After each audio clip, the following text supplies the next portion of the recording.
What is up, denizens of the interwebs? It's RZChat here, coming at you with another video, and this one is an absolute doozy. We have Pixar over here claiming that the only reason Lightyear flopped was because of a single queer kiss, and we have the people who worked on Inside Out freaking out because of the fact that they think that they might never get another gay kiss on camera. So like, subscribe, and hop in, losers. We're pointing at the gays and laughing.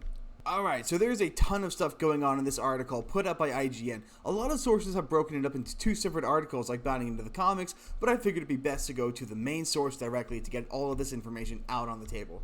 So first we're going to read through it, and then I'm going to talk about it, because there's just so much to talk about that if I don't, I'm just going to lose my mind. So, first of all, this article, Inside Out 2 was the hit Pixar needed, but the laid off employees who crunch on it are still hurting. Written by Alex Steadman. So, in this article, 10 separate Pixar animators all came out to talk about a lot of the issues going on in Pixar during the development of Inside Out 2, including a ton of layoffs and cultural issues that they had problems with. The first major point in this is that one of the animators says that I would venture at least 95% of the people who got laid off are financially fucked right now, which, if I'm being entirely honest, it sucks that people lost their jobs, but what sucks even more is that these jobs were held by people who didn't deserve them, and I'm sure those 95% of people who are struggling right now did not deserve to have those jobs in the first place, and that's why they are struggling so much, but I digress. It continues on down here with several different things, where they mention how a bunch of the Disney movies such as Turning Red, Luca, and Soul were returned to theaters after being put on Disney Plus exclusively, and how those movies did terrible in the box office. No one went to see them, they barely even charted, especially Turning Red. The article then continues on here by mentioning that Lightyear was a well-publicized disappointment, closing out its box office run with $226 million worldwide, which is a terribly sad number because of the fact that that's what Lightyear's budget was only $200 million, which means that they didn't even break even when you account for actual box office mathematics. The important stuff then continues on down here, where multiple sources say that Disney leadership internally put a large part of the blame for Lightyear's financial failure and same-sex kiss in the film.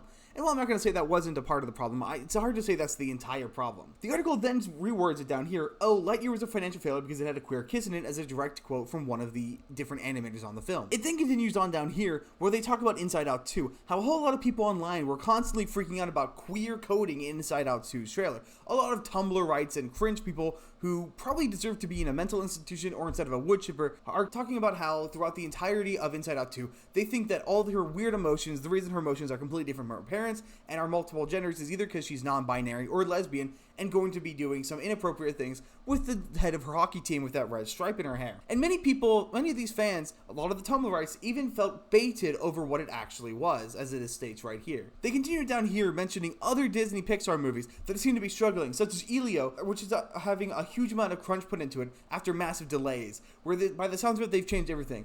They say that it was due to major story changes leading to grind on that film even before many of its artists moved back to work on Inside Out 2. So my question is, what do they have to change in Elio that they're responding to the crisis? Was Elio just a terrible movie? Because I had seen that trailer and I actually kind of look forward to seeing Elio. I think it could be a really interesting new take on Pixar movies. But maybe they had issues with the mom being a lesbian or Elio being gay and putting that actually in the movie. Or maybe it's something to do with the alien culture. Who's to say what it was? But I'm sure it was pretty bad and would have actually put a lot of fuel into the culture war fire and would have completely destroyed Disney stocks if it had come out the way that it was originally made to be.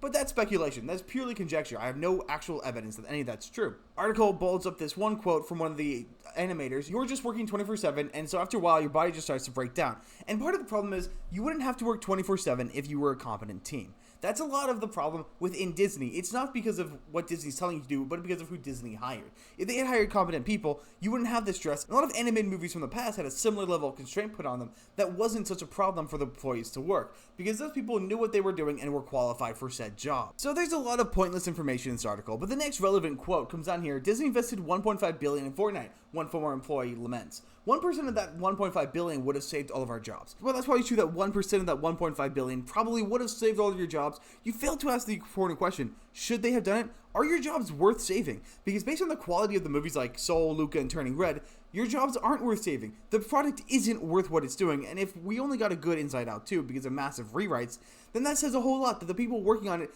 are not the kind of people you actually want working on major films like this. You don't want them being in a position where they have any power to actually do anything other than base labor, because otherwise they put out bad products. So why would you use even 1% of that to keep their jobs in place when they don't deserve the jobs in the first place? And then we get to the actual meat of this article. A lot of it's accepted the fact that we may never see a major gay character in a Pixar movie. That's really the bulk of what this article is about. That's all IGN cares about when it comes to talking about this quote, and it's all that matters to the eyes of these Tumblr-right journalists and Tumblr-right animators who are working on these movies. All they care about is the gay activism they can put in the product. And that's really the problem, is they don't actually give a damn about the product they're putting out. They don't care about putting out a good product. All they care about is putting their identity politics into it. And this goes back to the Lightyear statements. Lightyear 100% failed in part because of the gay kiss, but not necessarily because of a homophobic reaction to the gay kiss, but more because of how the fact that when you have people like this who all they care about is seeing their identity on screen, all they care about is showing who they are and putting their narcissism into their art. That's the whole problem. They don't know how to write universal stories. They don't know how to write good stories. All they know how to do is write bad, DEI-infested gay stories. They aren't competent writers. These people aren't working at Disney because they deserve to be there. The people who deserve to be there were chased out with Lasseter for giving a few too many hugs. So why should we even think that these people could have written a good story if they were given the chance to, when everything we have seen with Strange World proves without a benefit of the doubt that they do not have the ability to tell the story that they want to tell competently? That's just evident to everyone. And that goes down to the Inside Out 2 stuff, where I 100% believe that the original script for Inside Out 2 had her being a lesbian, had her being non-binary. They claim that that wasn't in the script, but I don't believe them, because they give me no reason to believe them. It's so obviously evident that it would be there, because that is what is in their mind, it is in what is in their zeitgeist, and it is what is in their priorities. They don't want to put out heterosexual content, because they think there's something wrong with it, but they can't seem to accept the fact, when you're putting $200 million into a film, there's no room for error. And if you're putting something in that only appeals to 7% of the population, you're not going to make that $200 million back. There's a space for gay content everywhere. If you make it for a small budget that is appropriately scaled for the kind of audience you want, or you make it good enough that nobody cares what's in it. For instance, Game of Thrones had a lot of gay sex scenes in it, and it was a phenomenal show up until the last 2 seasons. People didn't have an issue with the gay sex scenes because it made sense and it was logically consistent. If you go and see the movie Birdcage with Robin Williams, that movie was an incredible success, despite being a very small movie and one that was incredibly gay. But it was an incredibly good movie, regardless of the sexuality in it. And the thing that most of these people don't seem to understand is when you insist on putting identity and DEI into every facet of every single corner of entertainment, you're causing a massive issue where you're putting in a distrust between the general population and our people. And yes, I am a bisexual man. I don't have an issue with my sexuality. The problem is, though, when you are insistent on putting in DEI and other crap like that into the movie, and you tell the general audience that the majority of gay people are in fact just Marxist narcissists looking to force their way into things and looking at a way to get into the children. You aren't telling them that we are in fact trying to assimilate and live normally with other people like we should. We are instead trying to actually groom their kids. That is what you are telling them. And that is not something that I stand by or most people in our community actually supports. But nobody's going to know that because of the fact that this is the only opinion of ours that's allowed to enter the public zeitgeist. We are creating a problem, we're not solving one. And by insisting on putting gay characters in movies like Inside Out, in movies like Lightyear, you're not making it natural, you're making it forced. And people can tell when it's forced because people have an incredibly strong ability to detect authenticity. And when you deny them that authenticity, they can tell and they immediately have an issue with it. It's just like the uncanny valley. If you give something that's partially human but isn't fully, people will notice and become uncomfortable with it. When you put something in there that's unnatural, but you try to tell them and gaslight them into thinking it's natural, they'll understand that what you gave them is in fact an unnatural thing because you aren't doing it naturally. Your sole goal is the gay kiss. The gay kiss came first, the movie came second, and it is so obviously evident of that. And the fact that you'd be even willing to put it in such a way that it is so easily edited out. And the IGN article even talked about this, how for a brief period of time, Disney had cut the gay kiss out of Lightyear, and then after the employees fought back against it, they put it back in there, which was in fact to the detriment of the movie because it made it clear that it was a politically driven thing.